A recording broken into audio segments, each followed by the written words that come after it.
Ever since my husband's first love got divorced, he's been all about her and her kid. He stopped picking up our daughter from school. He doesn't read her bedtime stories anymore. On the day our daughter had an accident, he was at Disney with his first love's kid. The day our daughter died, Larry was at Disney with them too. I called him crying, but he hung up on me. When they brought our daughter out of the ER, covered in a white sheet, Larry texted me, "Christina, unless you agree to a divorce, don't bother me. I hate hearing your voice, get it?" I collapsed to the floor, heartbroken. I get it. Of course, I do. He doesn't love me. He never wanted to marry me in the first place. On our daughter's 5th birthday, Larry asked for a divorce, because his first love, Helen, was single again. She was living a tough life with her kid, and Larry wanted to give them a home. It's ridiculous. Doesn't Dora need a complete family too? I didn't agree. Larry was so mad that he threw his dinnerware. He said coldly, "Christina, if you hadn't gotten me drunk back then, there wouldn't be a Dora. This marriage is stolen by you. Do you want to destroy my life forever?" It stung,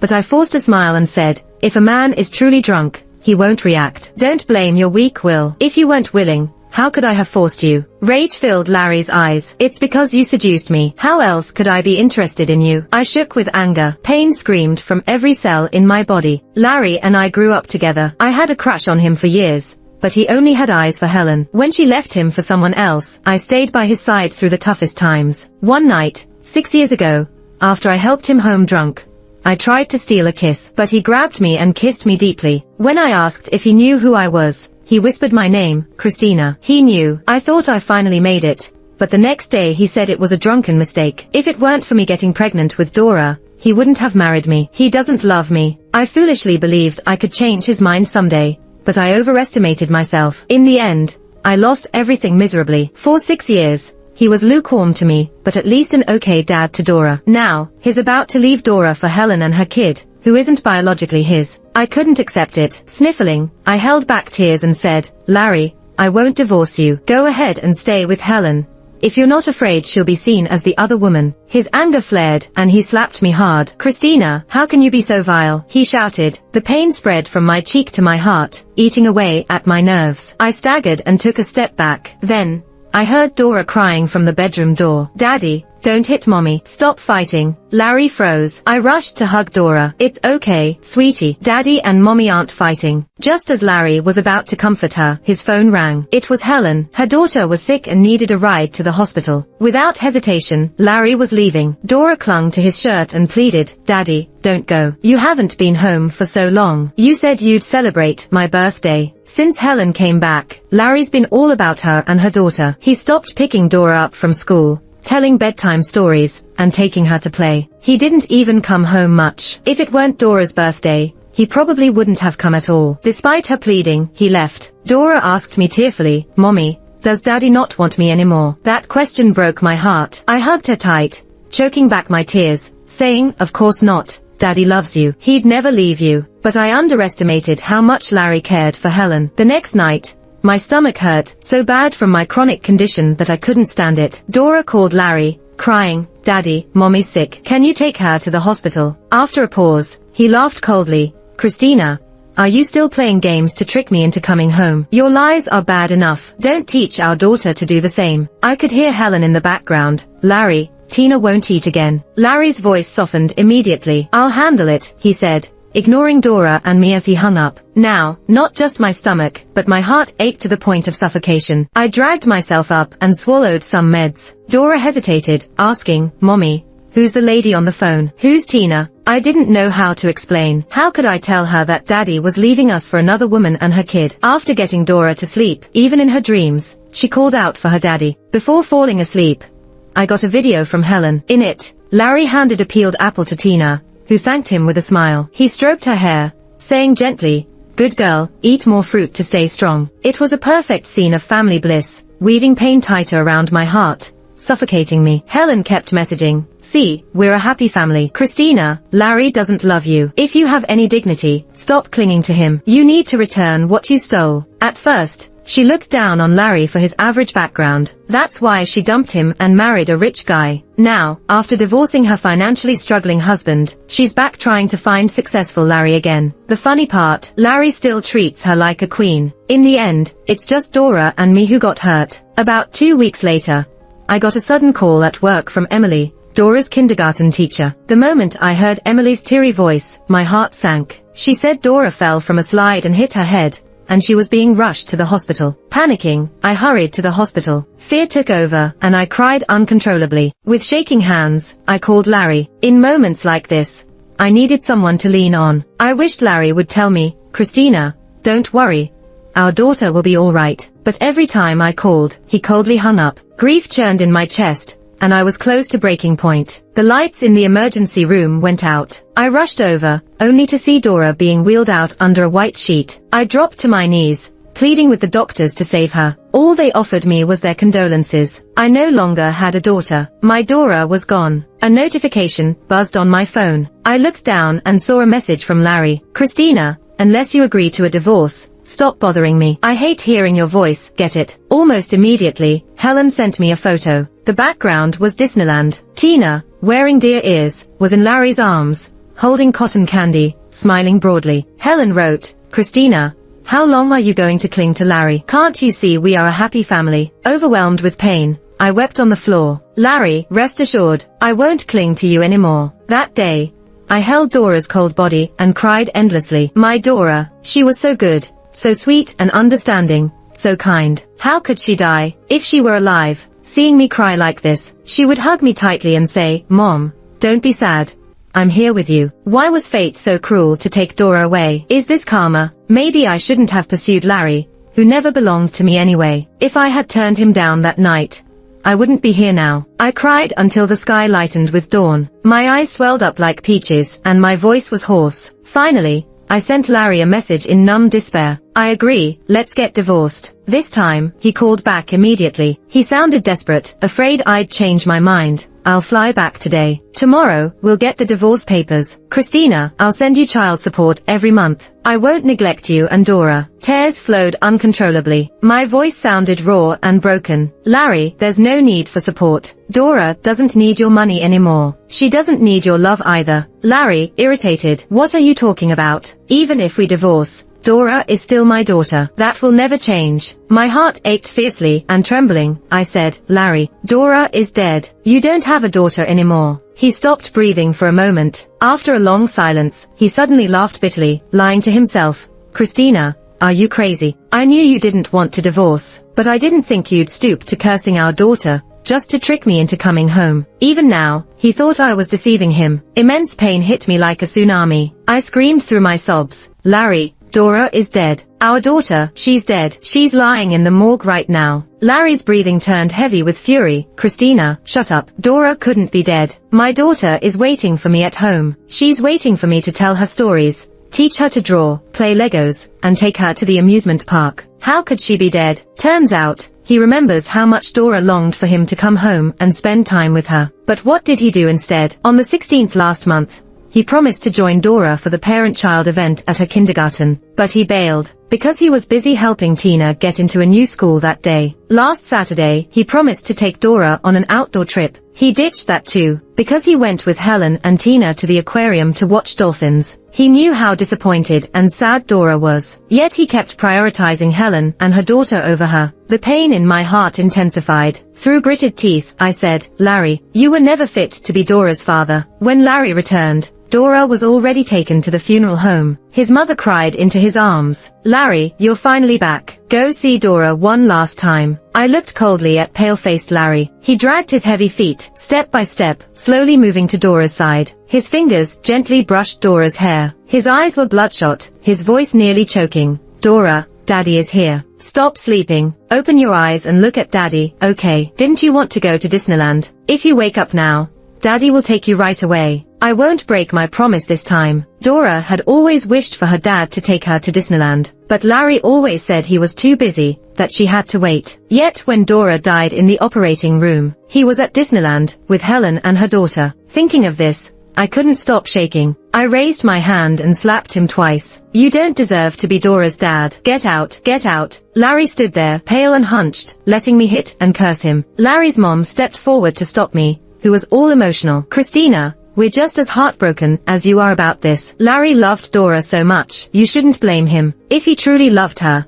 he wouldn't have let Helen and her daughter disappoint Dora time and again. I cried and then let out a sarcastic laugh. Why doesn't anyone ask Larry? Where was he yesterday? Who was he with while our daughter lay dying in the operating room? Larry looked up at me. His eyes were red, filled with sorrow that he couldn't hold back. His shoulders shook.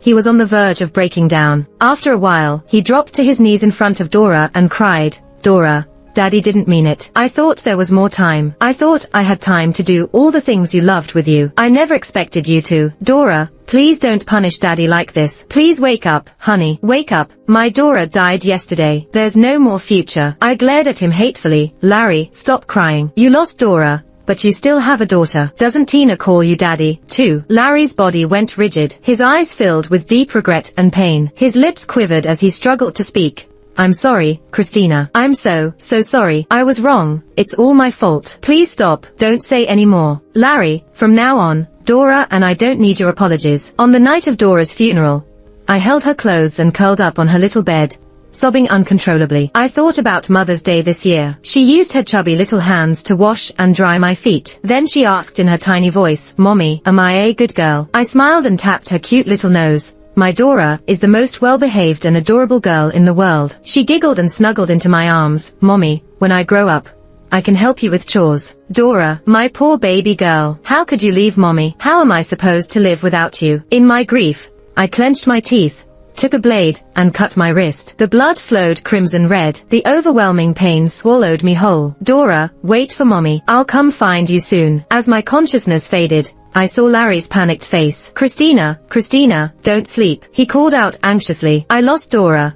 I can't lose you too. Please, Christina, don't leave me." "Larry, didn't you hate me? You didn't love me. So why are you so worried? What a pity. I didn't die." When I woke up, my mom was holding my hand, tears streaming down her face. "Christina, you scared me to death. If you were gone, what about me and your dad? How could you bear to let us bury our child again?" My dad's eyes were red, too. "Christina, you've got to be okay. We're getting old. We can't bear the pain of losing you." Looking at my parents, their graying hair and their tearful eyes, I burst into tears. I remembered how my dad would take me on spring outings by bike, how tirelessly he'd take me to school, pick me up, study late into the night with me. I thought about every meal my mom cooked, every sweater she knitted. How could I die? How could I only think about escaping when I've got parents to take care of? Choking on my tears, I apologized. My mom held me tightly. "It's okay, sweetie. No need to apologize. We know you're hurting. We'll always be here with you." The nurse pushed the door open, and following her was Larry. Before he could enter, my dad blocked his way, punching him in fury. "Get out, cheating scum, like you doesn't deserve to see my daughter." Blood seeped from Larry's lips, but he didn't seem to feel the pain. He begged my dad, "Dad," the nurse said, "Christina's awake. Please let me see her. I just need to know she's okay." But my dad's anger didn't fade. "My daughter is strong. She's fine. She doesn't want to see you. Now get away." With that, my dad slammed the door. My mom wiped her tears. "If we'd known Larry would cheat, your dad and I would never have let you marry him. It doesn't matter. I don't care anymore. Dora is gone, and so is my heart. Whatever happens with Larry and Helen is none of my business now." Unable to see me, Larry flooded my phone with messages. He talked about how much he loved Dora, how much he couldn't let go, how sorry and miserable he was. He admitted it was all his fault. He shouldn't have been misguided and left Dora and me. Without Dora, he's in as much agony as I am. Seeing me with a slit wrist shattered his heart. He realized, too late, that he couldn't handle losing me. He begged for a chance to atone, to help me through this grief. Reading his heartfelt confessions, I only felt sorrow. "Larry, how am I supposed to move on? Dora was my baby, my daughter whom I carried for 10 months. She meant the world to me. Without her, there's no moving on." I was so sad that I even cried in my sleep. In the haze, I felt something rough wiping away my tears. I groggily opened my eyes to see Larry's bloodshot eyes. His voice was hoarse beyond recognition. "Christina, are you feeling any better?" I snapped awake and swatted his hand away. "What are you doing here?" He looked at me deeply. "I'm worried about you. The thought of that day, you cutting your wrist, it terrifies me. Christina, I'm begging you, please live on. I won't seek death again, but that's for my parents' sake, not his." My voice was icy. "Larry, cut out that lovey-dovey act. It's making me sick. Get out of my hospital room right now." His face was etched with deep sorrow. "Christina, you used to love me so much. Can you really push me away?" he said. Turns out, he knew once upon a time, I had loved him with everything I had, but when did he ever cherish my true feelings? The abrupt ringing of a phone shattered the night. Seeing Helen's name on the screen, he paused. I sneered, "Your future wife is calling. You should hurry back to take care of her and your daughter." His face went pale, his lips trembling. "Christina,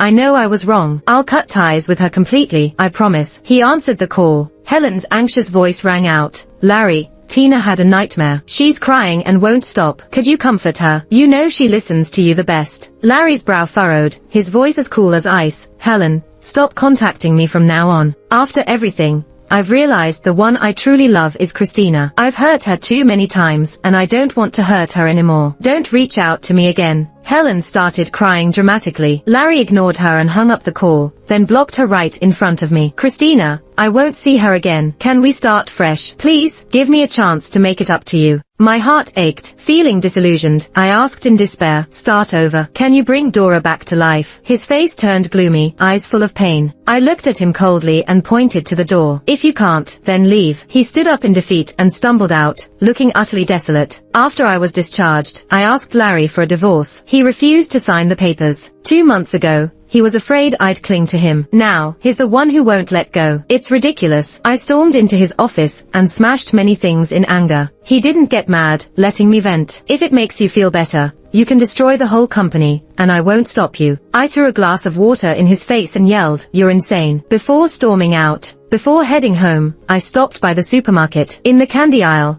I froze when I saw a brand of fruit candy. Dora used to beg me for it, but I wouldn't let her have it because of her teeth. Once, she pouted and said, "All the other kids get candy, why not me? Does mommy not care about Dora anymore?" I sighed and tousled her hair.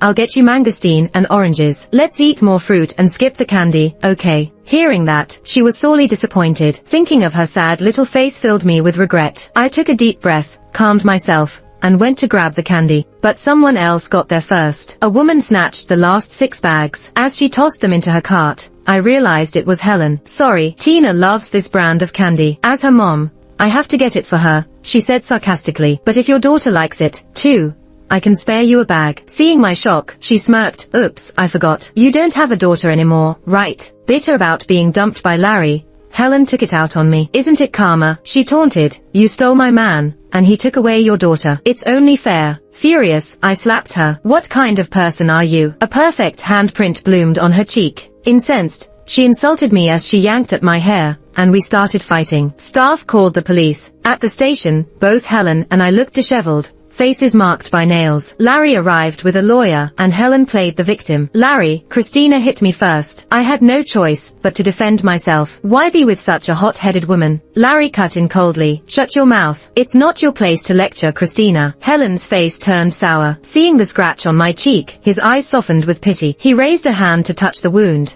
but I slapped it away. "Stay away, don't touch me." His expression darkened, and he pulled back. After sorting out things, he left with me, ignoring Helen's wailing from behind as she screamed at him for being heartless. I mocked him. "Helen was your old flame. Aren't you being a bit harsh?" Larry rubbed his temples wearily. "Christina, I'm done with her for good. What do I have to do for you to soften up?" I laughed bitterly. "Maybe you could be reborn and try again in the next life." My attitude deepened Larry's dismay. His eyes were filled with sorrow. It was late, and he insisted on driving me home, worried about my safety. I refused, hailing a cab. Yet, his car followed mine all the way back. It seemed he did care, in a way. Suddenly, I remembered Dora's 5th birthday. We took her to the amusement park near our place. On the way home, she walked between us, holding both our hands. Near the house, she cheekily linked our hands. "Mom and Dad, you look perfect together," she had exclaimed. I still remember how Larry froze on the spot. He practically shook off my hand instinctively, like I was some sort of virus. As I snapped back to reality,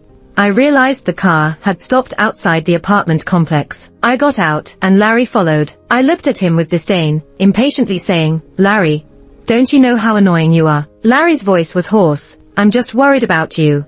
I didn't mean anything else." His concern and affection came too late, making it seem completely unnecessary. I chuckled, full of sarcasm. "Do you like taking care of your exes that much? With Helen, and now with me?" His brow furrowed deeply. "You're different from her. You're my wife." I corrected him immediately. Soon to be ex-wife. Mentioning divorce, Larry still refused to give in. By now, he actually fantasized that I might come back. How ridiculous. I didn't want to argue any longer, so I went straight to court to file for divorce. After getting the news, Larry called immediately. In a voice filled with disbelief, he asked, "Christina, do you really have to go this far? Is it my fault?" Getting to this point, he truly had no excuses. When I got home that night, I could see him from a distance, leaning against the wall, looking worn and forlorn. As I got closer, I smelled the strong scent of alcohol. Maybe he'd had too much. His eyes were terribly bloodshot. He stared at me intently, his voice raspy. "Christina, you changed the locks. I can't get in." There was even a hint of grievance in his voice. I couldn't help but mock him. "You love drama so much. Maybe you should quit being a boss and become an actor." His eyes darkened, and he suddenly took 2 steps forward, embracing me. I spoke coldly, "Let go, or I'll call the cops." He acted like he didn't understand, muttering, "Christina, let's not get divorced, okay? I'm really sorry. Every day, every second, I'm filled with regret and self-blame. I failed you and Dora. I'll change. I really will. From now on, I'll listen to you in everything. Just forgive me this once, will you?" How could I forgive? My daughter will never come back. How could I forgive? With all my strength, I pushed him away. He stumbled, falling embarrassingly against the wall. I looked down at him coldly, saying, "Don't disgust me with your so-called deep affection. Larry, I really regret ever loving you. If I could, I'd rather have never met you." Upon hearing this, it was as if the soul was sucked out of him, staring at me blankly, his gaze empty. After a while, he hunched over, covering his face with his hands, and I heard his muffled sobs. I saw tears seeping through his fingers. "Larry, if you knew it would turn out this way, why did you go down this path?" Larry finally agreed to the divorce, but when I got the agreement, I was still shocked. Besides the house, I hadn't expected him to give so many stocks and cash. When signing, his smile was forlorn and bitter. "This seems to be the last thing I can do for you. Christina, from now on, just keep moving forward. There will surely be plenty of wonderful things waiting for you." I didn't say anything more. I lowered my head and signed. After the divorce, life carried on quietly. Every weekend, I'd go to the orphanage as a volunteer. Being around the kids improved my spirits. The sound of their laughter made me feel cheerful. That day, I unexpectedly saw Larry at the orphanage. He was playing a game with the kids. He had long been a star of attention, and yet, at that moment, I could see a touch of innocence in his smiling eyes. Talking to the director, I learned that for more than 2 years, Larry quietly made significant donations. The director frequently expressed gratitude, and Larry just said, as long as the kids could grow up healthy, that would be the best reward for him. I felt a bit wistful. When I came back to my senses, Larry was already standing in front of me. He said to me, "Long time no see. This city isn't small, yet it's not that big either. But in almost 3 years, the times we met are few and far between." Larry's lip curved into a faint, bitter smile. "Because I know that not seeing me would make you much happier." Sounded like he was deliberately avoiding me, but he wasn't wrong. I really didn't want to see him. I thought for a moment and said, "Thank you for your donations." He replied gently, "These kids are lovely. Being with them, life feels easier. So there's no need to thank me. I'm just doing what I can." He really seemed to have changed a lot. Not as sharp as before, more reserved and steady. He tentatively asked, "Christina, can we have lunch sometime?" His eyes hinted with expectation. I shook my head, calmly saying, "I don't have a habit of being friends with exes." His eyes slowly darkened. "I understand. It's okay, as long as you're happy. Don't worry about my feelings. I'm not that fragile." I truly didn't care about his feelings at all. I nodded, said goodbye, and left. The next time I saw Larry was 2 months later, for Dora's 9th birthday. I brought cake and candy to visit her grave. When I arrived, Larry was kneeling in front of Dora's tombstone, his shoulders slightly slumped, his silhouette utterly solitary. In sorrow, he spoke, "Dora, how are you over there? Daddy misses you, really misses you. Daddy's sorry for everything that happened with you and Mommy. These past years, I often visit Mom secretly. She's always thinking about you. So, please, watch over her, wishing her peace and joy in life, okay? It's Daddy's fault. In the next life, Daddy will make it up to you and Mommy." When I walked closer, I happened to hear the last sentence. I frowned and said, "Thank you for visiting Dora, but in the next life, let's not meet." Larry's body abruptly froze. He turned to look at me from the left. Choking back tears, he asked, "Christina, are you so heartless that you won't even leave me with a memory?" I looked at him calmly. "Larry, let go of your obsession. I stopped loving you a long time ago." His disappointment was obvious, with a mix of pain and regret in his eyes. but I wasn't too bothered. I placed the cake and candies at the grave. Dora, happy birthday. Mom has never forgotten you. Don't forget me either, okay? Remember, Mom will always love you. You will always be Mom's precious little princess. I raised my hand, gently touching Dora's photo on the tombstone. My baby, her smile as bright as ever. My vision started to blur, and I bit my lip, telling myself over and over not to cry. Christina, don't make Dora worry. Larry offered me a handkerchief. I glanced at it but declined. I took a tissue from my pocket and wiped the tears from my cheeks. Larry looked downcast and awkwardly retracted the handkerchief. As we left the cemetery, he cautiously asked, "Can I take you home?" I refused him again. I put on my sunglasses, hiding my swollen eyes, and walked away. I could feel Larry's intense gaze burning into my back, but I never looked back.